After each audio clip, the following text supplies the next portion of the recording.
All right, let's start off with some woke preacher clips. I want to show you this theory here that Babylon was using DEI. The different metals represent the strength of the different kingdoms, so that the gold kingdom would be the best one, and each one would be inferior to it. And what God is telling Daniel is that Babylon, the head of gold, would be the most powerful nation in this succession.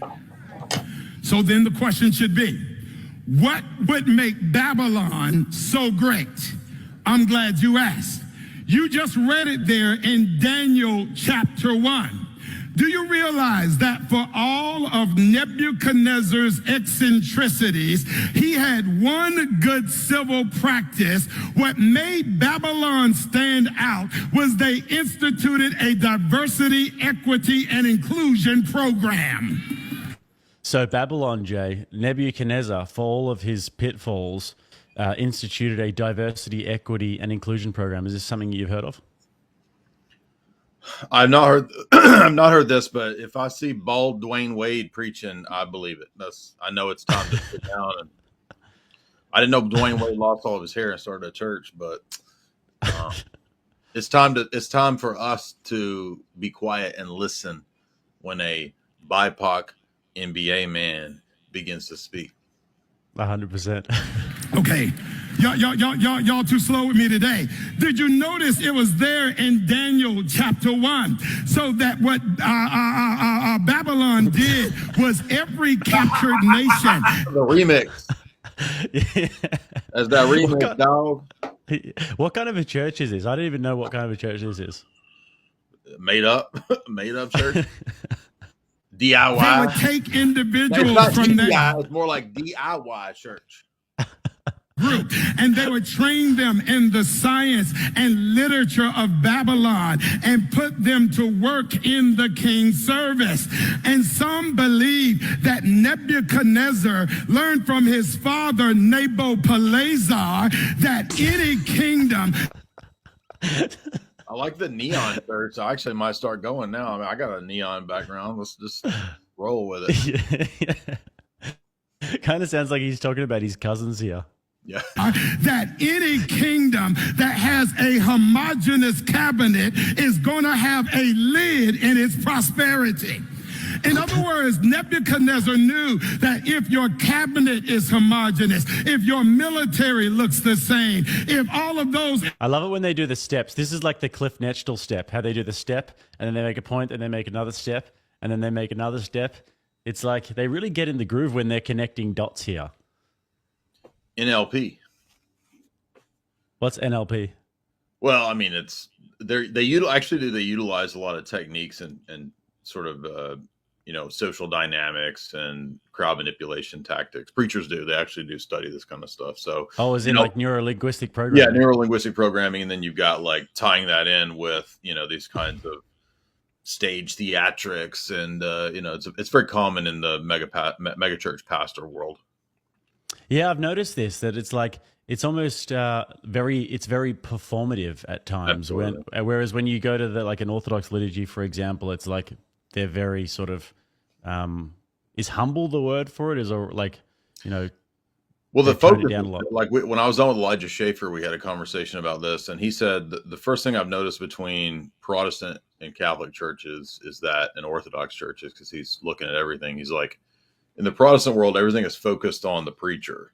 But in the Orthodox church, the focus isn't the preacher, it's the Eucharist and Christ. So I think that's to your point.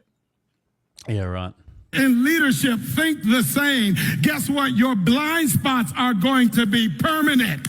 And the only way to get a 360-degree view of wisdom is to have people from every nation represented in the leadership of government. In other words, Nebuchadnezzar recognized that there would be some that had gifts in military, that there would be some that had strength in agriculture, that some would have strength in the arts, that others would have strength in sciences. And Nebuchadnezzar knew that it did not diminish him in order to include them, but it actually bolstered him in order to include them, because the more gifts you have at the table, the more wisdom you're going to have. And see, friends of mine. So they're connecting the dots here, and he's saying that Nebuchadnezzar had a whole entire DEI infrastructure and network, and this is why we should have DEI, because this is biblical in I guess in today's world. This is the weirdest line of argumentation. I'll give him some points for it being clever to pull in imperial diversity out of the book of Daniel, but that's really bizarre. I mean, I'm surprised he's not going into end time stuff. Usually when, you get these mega churches or Protestant churches like this, the evangelical sphere, they want to take anything like that and make it, just sort of Israeli end time stuff. So I'm surprised at the creativity and cunning that he's using here to prove DEI. It's pretty funny. I didn't know that empires could have diversity inclusion. Right. But yeah, I mean, Nebuchadnezzar, he's actually rebuked too. If you read the book of Daniel, he goes crazy. So really? He goes nuts and gets humbled as a result of going crazy. He becomes insane for about 7 years and then regains his sanity. That's part of the point of the book of Daniel. So I don't know. Usually this kind of stuff is just pulled out of context. Yeah. Well, DEI transcends time and space. So. Yeah. Drag is holy. There has been an assault on the rights of drag performers in this country, and we must call out the hypocrisy and the injustice.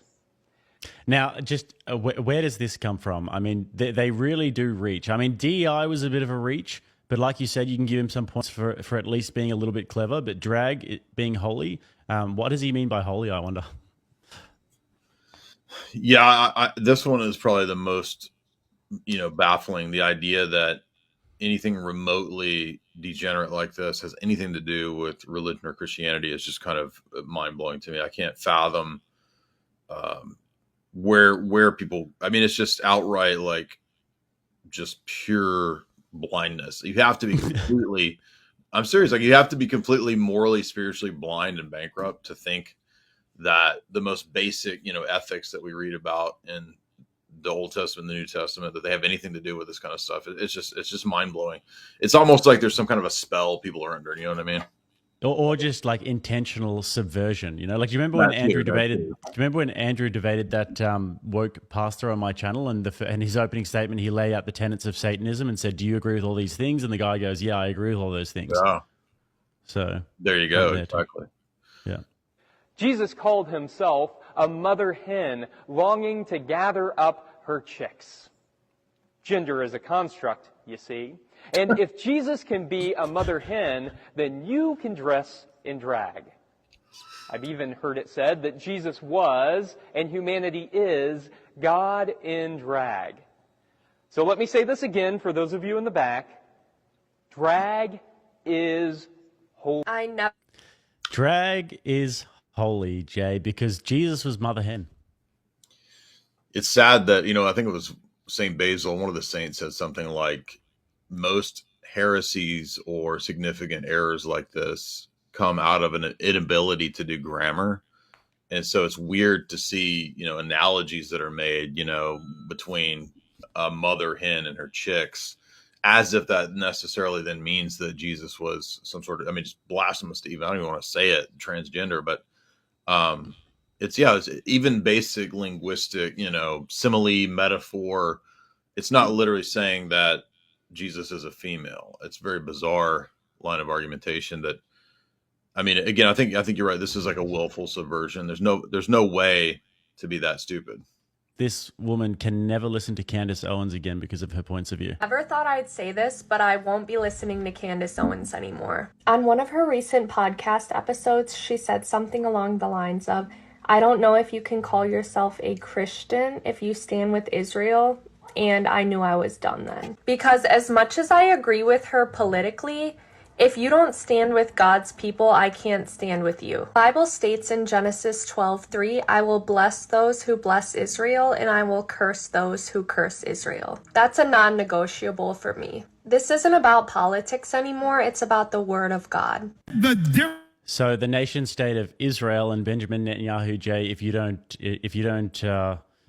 bless Netanyahu, then you're not a real Christian. Yeah, well, it's just like with the Ted Cruz Tucker episode. Genesis 12 is explained as fulfilled not in a post 1948, post 1917 atheist nation state created by the Rothschilds, but rather it's fulfilled. I'm serious. That's I've got all the Rothschild history books right here beside me.